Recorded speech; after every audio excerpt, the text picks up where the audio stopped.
Mañana a don Jesús Salazar Nishi, que es presidente del Instituto de Desarrollo Industrial Sostenible, IDIS, y también ha sido presidente de la Sociedad Nacional de Industrias. Señor Salazar, buenos días. ¿Cómo está ¿Cómo está, usted? Ricardo? ¿Qué tal? Buenos días. Gracias por la invitación. Bueno, la noticia, digamos, en economía más resaltante, o una de las más resaltantes, ha sido el crecimiento económico de junio, cuyo informe lo entrega, digamos, cada mes el Instituto Nacional de Estadística e Informática, y señala que el PBI creció en 4,52% en junio, y es el crecimiento mensual más alto de lo que va del año. Así es el más alto en lo que va del año y acumulan ya 15 meses de crecimiento consecutivo después de haber tenido todo el problema del año 23. O sea, esto dice que el Perú está encaminado al crecimiento y yo me pregunto cuánto más debería estar creciendo el Perú si no tuviéramos el ruido político, si no hubiera el nivel de criminalidad que tenemos. Entonces, estamos en un país que sí tiene grandes posibilidades de crecer, pero no nos ponemos de acuerdo cómo hacerlo para que esto sea homogéneo y pueda reflejarse sobre todo en las regiones, mi querido Ricardo. Con esta proyección deberíamos estar cerrando en un crecimiento anual de 3.2, 3.3, a pesar que tuvimos un ministro de Economía que nos habló de un crecimiento del 4% y todos nos entusiasmamos y dijimos, claro, ese es el derrotero al que deberíamos seguir. Es más, deberíamos estar hablando de un 5%. Entonces, en efecto, la economía está recuperándose, pero más allá de los números del PBI que miden el crecimiento económico, yo llamo la atención, Ricardo, a hablar sobre desarrollo. Porque el Perú viene creciendo económicamente hace muchos años. En los 30 últimos años el PBI del Perú se multiplicó por 3 veces, ¿no es cierto? Pero la pregunta es, ¿y en el desarrollo cómo estamos? Y basta con visitar cualquiera de nuestras regiones para darnos cuenta que las brechas económicas y sociales todavía permanecen, ¿no? Claro, las cifras son importantes, hacia afuera todavía mucho mejor. El Perú es un país con muchas oportunidades y sobre todo expectativas que continúan mirándolo para llegar a inversiones. Pero lo que hay que ajustar es, como usted dice, el tema regional. Desde el gobierno se coordina con regiones y hay un aspecto que me parece el lado positivo para luego ir a otros lados también, y sobre todo para cuestiones de parte de esa receta, es el tema de Proinversión. Proinversión ha trabajado muchísimo, lo sigue haciendo, a través de las alianzas público-privadas. Correcto. Y la infraestructura está mejorando, sobre todo en ese trabajo y convenios que hacen con municipios y regiones, e incluso universidades también.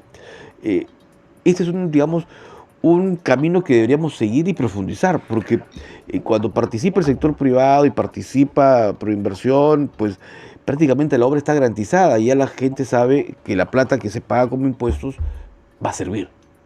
Correcto, eso es un trabajo que impulsó mucho Pepe Salar, ¿no es cierto? Y es un reconocimiento que hago público.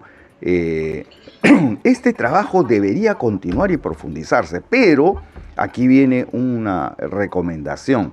Todos los trabajos que hace Proinversión deberían estar alineados a un plan nacional, a una política nacional de crecimiento y desarrollo, que es la que no existe, Ricardo. Entonces, todo ese esfuerzo puede venir en vano si es que no se articulan otras actividades paralelas. Pero tenemos un CEPLAN que casi no se le toma en cuenta, ¿no? Un centro de planificación. Cierto, un centro de planificación, pero yo hago una crítica también y constructiva y con la mejor voluntad, porque con Giuliani somos muy amigos y hemos participado de varios foros hablando de desarrollo país.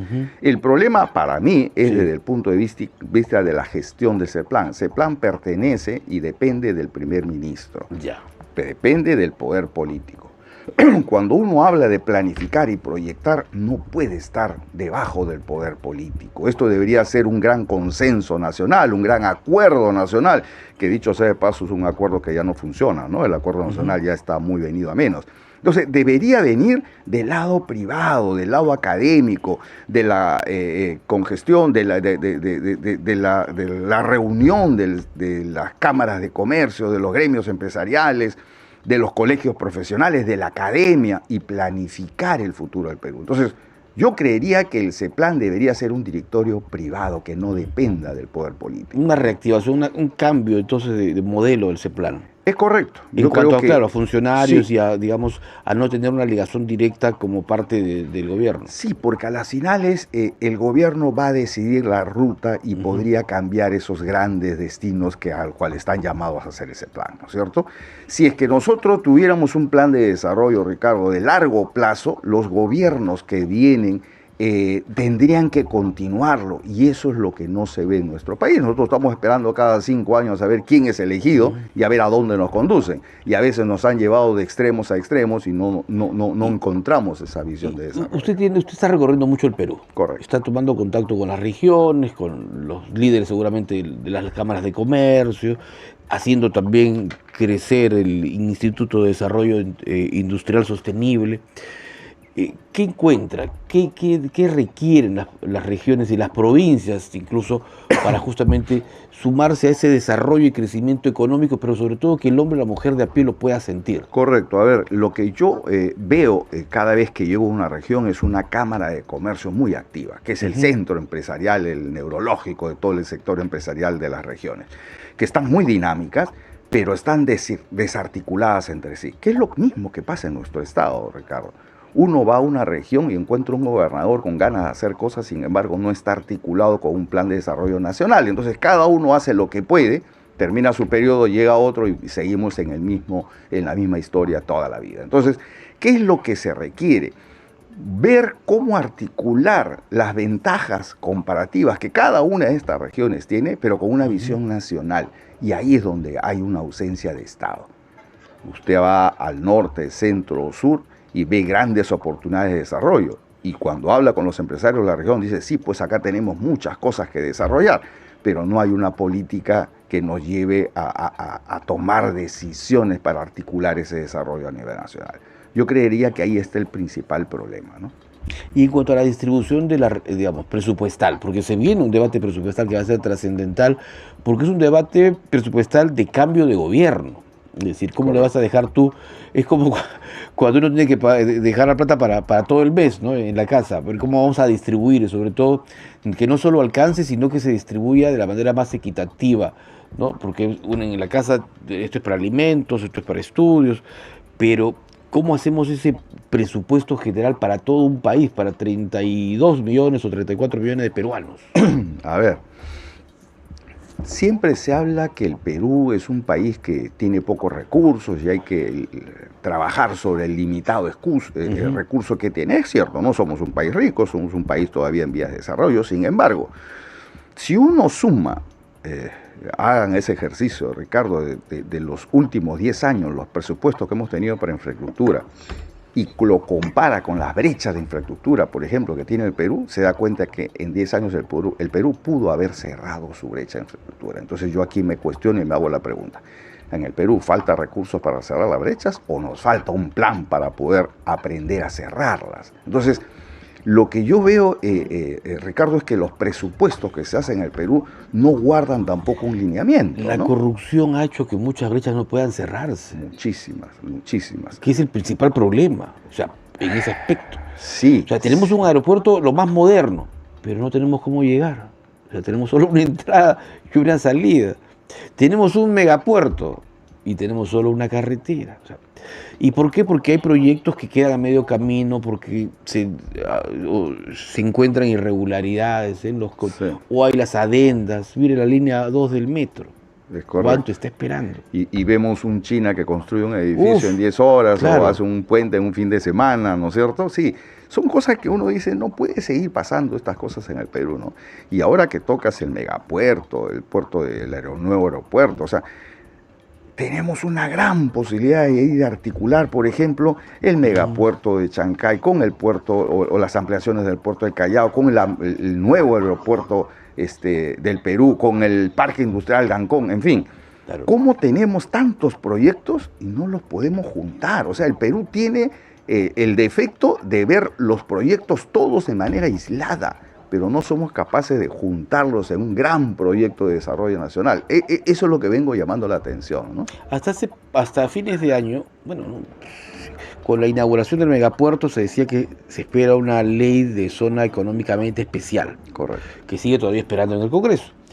Otra ley importante era la nueva ley, ley agraria, para el desarrollo de la frontera agrícola, la posibilidad justamente de que los pequeños campesinos, o sea, la agricultura familiar pueda articular esfuerzos y lograr pues poder sacar sus productos. Ya se dio esta nueva ley. Hay quienes hablan a favor, hay quienes hablan en contra de esta norma, porque se dicen que se están excediendo los beneficios tributarios, sobre todo para las grandes agroexportadoras. ¿Usted ha podido analizar esta norma? Sí, yo lo he visto y la verdad, a ver, yo lo que veo es posibilidades de desarrollo cuando leo una ley como esa, porque esas son políticas sectoriales, que es lo que el Perú necesita. Y sin duda la agroexportación hoy es un gran motor impulsor de nuestra economía, ¿no es cierto? Si usted quita la minería y la agroexportación, se nos caen las exportaciones. El Perú vive de eso, así que sin duda necesitamos seguir incentivando las inversiones productivas. Yo veo que, por ejemplo, la nueva ley agraria favorece mucho a la micro y pequeña inversión en el agro. Hay exoneraciones tributarias hasta quienes venden por sobre los 30 UITs, de 1.5% de impuesto a la renta si invierten hasta 150 UITs. Hay un encadenamiento productivo, que eso es lo que más me llama la atención, que es lo que debe hacerse a nivel de todas las regiones. ¿Cómo incorporamos al micro y al pequeño empresario a la gran empresa? Ese encadenamiento se ve en esta nueva ley agraria. También se ve el tema de buscar la formalización de la actividad agraria, que es la actividad más informal de nuestro país. Sobre el 95% de la actividad agraria es informal en el país. Esta nueva ley habla de una formalización. Claro. Entonces, yo sí veo grandes posibilidades de continuar con el crecimiento. Claro, es que también hay resistencia al cambio, que es otra cosa. Es correcto, es correcto. ¿Cómo trabajamos el desarrollo en un país que tiene el 85% de su economía, informal, Ricardo? Informal. Sí, pues. Entonces necesitamos herramientas, porque la ley no es mágica, la ley es una herramienta para trabajarla. Así como ha salido la nueva ley agraria, nosotros en nuestro periodo, en mi periodo de la presidencia de la Sociedad Nacional de Industria, logramos impulsar un proyecto de ley sobre una nueva ley de industrias que hasta ahora duerme en el Congreso y ojalá se retome prontamente. Estamos en conversaciones con el Colegio de Ingenieros del Perú, quien ha asumido esta responsabilidad. Me han convocado a hacer un trabajo. Tenemos una comisión nacional que estamos trabajando por la industrialización del país. Y uno de los temas fundamentales, yo felicito mucho al decano nacional que ha tomado esta tarea y que me ha convocado a hacer un trabajo en conjunto. Y sin duda, una de las herramientas que necesitamos para impulsar la industrialización de nuestro país es un marco legal que nos conduzca a ello. Y para ello, hablar de la nueva ley de industrias es sumamente necesario en nuestro país. ¿Que está todavía a nivel de comisiones? Está en comisiones, está en la Comisión de Economía y está en la Comisión de Producción. Ambos, tengo entendido, hay una visión favorable de ello, pero hasta ahora está detenido, ¿no? Claro. Señor Salazar, el gobierno y el Congreso terminan funciones el 28 de julio, o sea, estamos más o menos a 10 meses, ¿no? Pero las elecciones están más cercanas, estamos a 200 días de las elecciones. ¿Qué debería hacer el Congreso y el gobierno ya en este periodo de salida para, digamos, entregar una administración al próximo gobierno que sea elegido y que permita justamente lo que estamos hablando, el desarrollo, la modernización del país y cerrar brechas de infraestructura, las diferentes brechas existentes? Mire, seamos bastante prácticos. O sea, ¿cómo ordenamos la casa, en pocas palabras? Cuando un gobierno está de salida, es difícil pedirle grandes cambios, claro, ¿no es cierto? Yo creo que ya es imposible hablar ahora de hacer un plan nacional de desarrollo, no. Pero sí tienen una gran responsabilidad tanto el Congreso como el Poder Ejecutivo. El de dejar en la transición un país más pacificado, un país con visión, con una necesidad de entender que necesitamos juntarnos los peruanos para poder conducirnos hacia un desarrollo, trabajar por la inseguridad, contra la inseguridad que hoy nos está golpeando muchísimo. Yo creería que eso es lo mejor que podría hacer el Congreso y el gobierno en lo que les queda de tiempo de vigencia. ¿Cómo hacemos para enfrentar y confrontar muy duramente a la criminalidad que nos viene golpeando en muchos campos? Y sobre todo, Ricardo, el sector más golpeado, y los números lo dicen, es la micro y pequeña empresa. los pequeños inversionistas del Perú son los más golpeados por la criminalidad. Entonces, nos están dando donde más nos duele en el Perú. Y esto sin duda afecta. Y yo quería preguntarle un poquito, 8:53, se me viene a la mente, uno de los inversionistas o los grupos, digamos, económicos más importantes del Perú, Grupo Romero. Ayer una publicación semanal decía de que están ya retirando sus inversiones del Perú. Se van del Perú a Panamá. A ver, sería muy No sé si usted ha leído la nota no he tenido la oportunidad de pero ya leerlo. han metido 4 empresas grandes, ¿no? O sea, este gran mercado en el Callao, Minca. Correcto. Estos últimos grupos digamos que tenían en distribución de combustibles, ¿no? Correcto. En los grifos, que ya los vendieron. Parece que el Grupo Romero deja Perú y se va a Panamá. A ver, ¿qué es lo que está pasando en el mundo? Que es uno de los grupos más importantes. Sí, no, sería muy lamentable, muy lamentable. A ver, el mundo ha globalizado su economía, ¿no es cierto? Ahora hablamos de una economía global. Los capitales están dando vueltas por el mundo. ¿Y qué buscan? Buscan países que ofrezcan condiciones donde esos capitales rentabilicen más. Es la verdad y la pura verdad que existe, ¿no es cierto? Entonces, claro, ¿qué hicieron países como los de Centroamérica, Guatemala, El Salvador, como Uruguay, aquí nomás vecino nuestro? Hicieron y planificaron su desarrollo a través de zonas económicas especiales, donde le dieron privilegios a esos capitales que venían a invertir en tecnología y en desarrollo. Así fue como Centroamérica, por ejemplo, hoy exporta semiconductores de alta tecnología, como Uruguay tiene la planta de celulosa más grande de la región. Entonces, lugar del Perú de imitar esos gestos de atracción de capitales y generar todo un proyecto y un plan, lo que hacemos nosotros es ahuyentar esos capitales. Y esa es la consecuencia de las noticias que usted está diciendo. Entonces, el Perú, ¿cuándo va a decidir ser competitivo a nivel global? Y para ello necesitamos ponernos de acuerdo, Ricardo. ¿Cuáles son los motores de nuestra economía que deberían encenderse? Tenemos dos, minería y tenemos agroexportación. Yo diría, ¿dónde está pesca y consumo humano? 3.100 kilómetros del litoral peruano. No lo estamos trabajando. Tenemos 73 millones de hectáreas de bosques maderables en el Perú y no exportamos ni siquiera 130 millones de dólares al año. Uruguay, solo con 2 millones de hectáreas de bosques, exporta 1.300 millones de dólares al año. Mira la diferencia. Enorme. Enorme. Don Jesús Salazar Nishi, muchísimas gracias por haber venido esta mañana en su calidad de presidente del Instituto de Desarrollo Industrial Sostenible, IDIS, y por supuesto será motivo para seguir conversando. Claro que y sobre sí. todo presentando propuestas, ¿no? En esta época en la que ya lo que se quiere es conocer justamente para las nuevas autoridades sobre todo, ¿no? Y para que los peruanos que nos escuchan en todo el país, con la potencia que tiene Radio Nacional, las repetidoras, pues puedan conocer la realidad, pero de los diferentes sectores, ¿no? Presentamos lo que dice el Estado, el gobierno, y presentamos lo que dicen también de acuerdo, la sociedad civil. De acuerdo, Ricardo. Y yo diría, hablemos en el Perú más que de crecimiento económico, hablemos de desarrollo de nuestro país, ¿no? Sí, pues. Muchísimas gracias. 8:56 vienen titulares y volvemos.